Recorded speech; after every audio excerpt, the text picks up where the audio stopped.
चलो अच्छा है, रात के बर्तन रात को ही मांज धोकर निपटा लिया, सुबह की सिरदर्दी खत्म हो गई। हाँ सही कहा काजल, अब सुबह उठते ही चाय पानी टाइम से चढ़ा देंगे, शादी ब्याह का घर है। रसोई का काम निपटा कर काजल सुष्मिता अपने अपने कमरे में जा रही होती हैं। तभी नंद प्रियंका आवाज लगा देती है। भाभी, ओ भाभी, लगता है मेरी दोनों निखट्टू भाभियों को मेरी आवाज नहीं सुनाई दे रही। तभी दोनों भाभियां भागी भागी कमरे में आती हैं, क्योंकि दोनों ही अपनी इकलौती घमंडी नंद के रग रग को पहचानती थी। जी ननन जी बुलाया, कब से आवाज दे रही हूँ, तुम दोनों के कानों में मैल जम गई है क्या? अब खड़ी क्या हो, मेरे पानी का जग भरकर मुझको देकर जाओ, और हाँ साथ में पॉपकॉर्न भी बना के ले आओ, मेरा टाइम पास नहीं हो रहा। पर अब तो इतनी रात हो चुकी है। हाँ तो मेरा अभी खाने का मूड है, अब जाओ जल्दी। दोनों भाभियां बिगड़ा हुआ मिजाज लेके किचन में आती हैं। पता नहीं कब जाके इस ननन से छुटकारा मिलेगा, जब देखो घमंड दिखाती रहती है। वही तो सुष्मिता भाभी, सासू माँ के लाड प्यार ने जरूरत से ज्यादा ही हमारी नक्सड़ी ननन को घमंडी बना दिया है। कभी कभी तो इतना गुस्सा आता है कि इस चमटे से इसे दीवार से चिपका दूं। वैसे तो हर नंद भाभी के रिश्ते में नोक झोंक होती है, लेकिन यहाँ मामला थोड़ा अलग है। यामिनी देवी की 4 संतान है, 3 बेटे और इकलौती बेटी प्रियंका, जो कि माँ की लाडली है। 2 बेटों की शादी पहले हो चुकी है और अगले दिन यामिनी तीसरे बेटे की शादी करने जा रही है। बड़े धूमधाम के साथ वैभव की शादी ऋतु से करवा के लाती है। आ जाओ मेरी प्यारी बहू रानी, हमारे सुखी परिवार में तुम्हारा स्वागत है। अरे काहे का सुखी परिवार, जब तक इस घर में ये घमंडी ननन का राज है। ऋतु गृह प्रवेश करके अंदर आती है, तभी प्रियंका कमरे का रास्ता रोक लेती है। कहाँ चली छोटी भाभी, नेक निकालो मेरा। हाँ दे रहा हूँ बहन। लेकिन प्रियंका अपने भाई को पैसे देने से मना करके टोंटबाजी करती है। भैया आपकी जेब तो पहले ही खाली हो गई होगी जूते चुराई देके, अब थोड़ा भाभी को मुझे लूटने दो, हिसाब बराबर करना है। ऋतु अपने पर्स को टटोलती है और 500 रुपए का नोट नंद के हाथ में रख देती है। ये लो ननन जी। ये क्या भाभी, आप तो बड़े करीब दिल की निकली, इकलौती ननन को बस 500 रुपए। इसमें तो मेरी एक लिपस्टिक भी नहीं आएगी और ना ही एक नेल पॉलिश। इतनी ही द्वार छिकाई मिली है मुझे मेरी करीब भाभी से। अकड़ में आकर प्रियंका एक नेक के पीछे भी अमीरी गरीबी का राग अलापने लगती है, जिससे गुस्से में ऋतु का चेहरा लाल पीला हो जाता है। तभी काजल और सुष्मिता बीच में आके बात को संभालती हैं।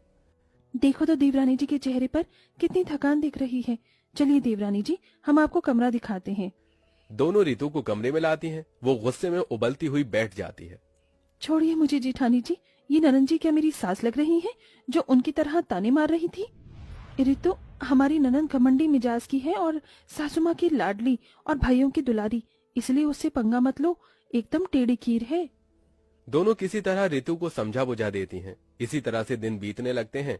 तीनों भाभी नंद की खातिरदारी में लग जाती हैं। अरे तुम दोनों जरा जल्दी जल्दी हाथ चलाओ, अगर हमारी घमंडी ननन को टाइम पर नाश्ता पानी नहीं मिला तो हड़कंप मचा देगी। क्या जेठानी जी, मौज तो हमारी ननन काट रही है और ये दिन भर उसकी खातिरदारी करके हालत तो हम तीनों की पतली होती है।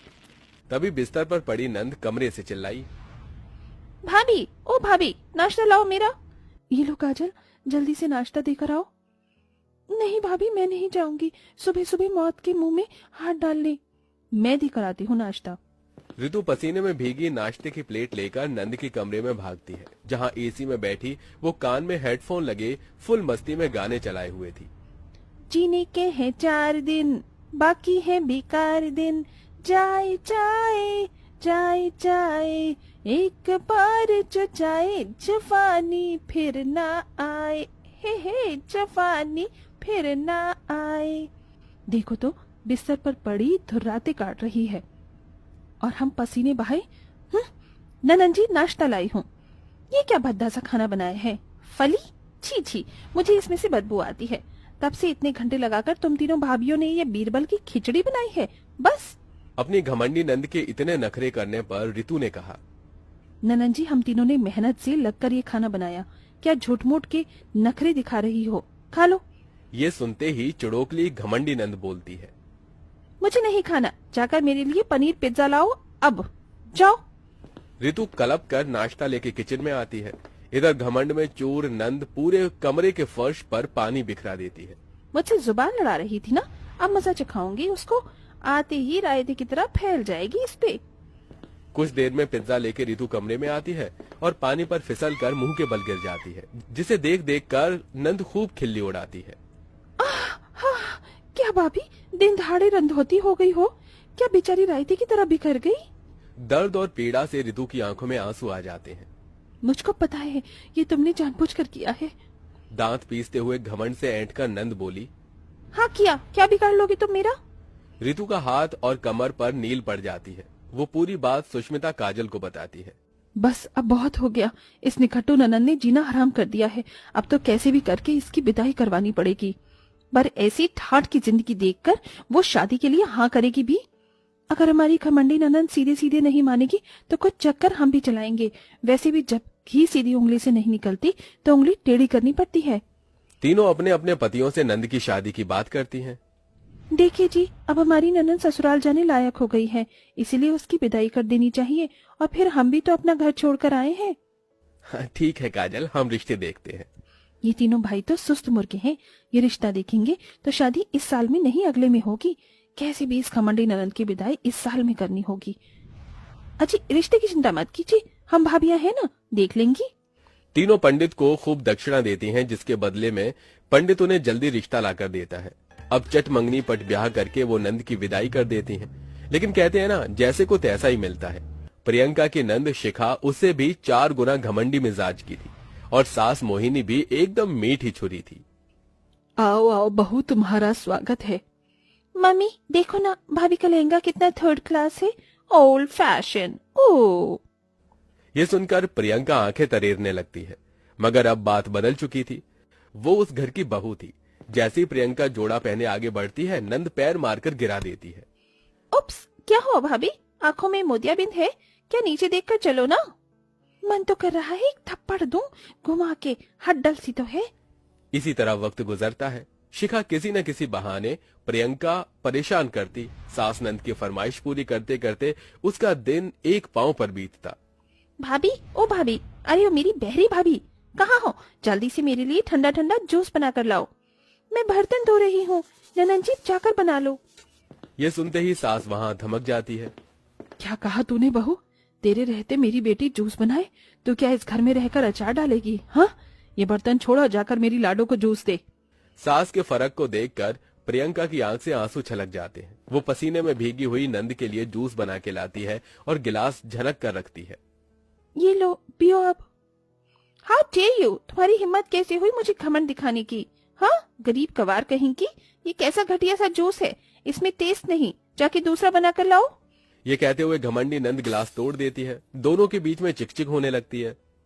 आखिर किस बात का तुमको इतना घमंड है? जब देखो बिस्तर पर पड़ी पड़ी ऑर्डर देती रहती हो, कभी खुद का हाथ पैर भी चला लिया करो। देखो माँ, मेरे कमरे में बैठा रहना भाभी की आंखों में चुभता है। अपनी बेटी के 2 आंसू देखकर सास बहू को खरी खोटी सुनाने लग जाती है। बहू, तेरी हिम्मत कैसे हुई मेरी बच्ची को रुलाने की? हाँ, अगर तुझसे काम धंधा नहीं होता तो चली जा अपने मायके जा। खबरदार जो मेरी बेटी पर घमंड झाड़ा तो। इतने के बाद प्रियंका को सारी बातें याद आने लगती हैं, जब किस तरह से वो अपनी भाभियों को सताती थी। मैंने अपनी भाभी का इतना दिल दुखाया ना, वही मेरे साथ हो रहा है। पछतावे के दिल से प्रियंका अपनी भाभी को कॉल लगाती है। तभी उसकी तीनों भाभी नजर के सामने आ जाती हैं। हेलो भाभी, भाभी मुझे माफ कर दो, मैंने हमेशा आप तीनों को घमंड दिखाया। कर दिया माफ ननन जी, अब आई अकल, गले लग जाओ। प्रियंका ने जैसे पलटकर देखा तो पीछे उसकी तीनों भाभियां आंखों में आंसू लिए खड़ी थी। भाभी आई एम सॉरी, आप भी मुझे माफ कर दो प्रियंका भाभी, मैंने बस ये सब आपको आपकी गलती का एहसास दिलाने के लिए किया था। अब सब ठीक था। नंद भाभी के रिश्तों की उलझनें मिट चुकी थी और दोनों अपने अपने परिवार में खुशी के साथ रहने लगती हैं।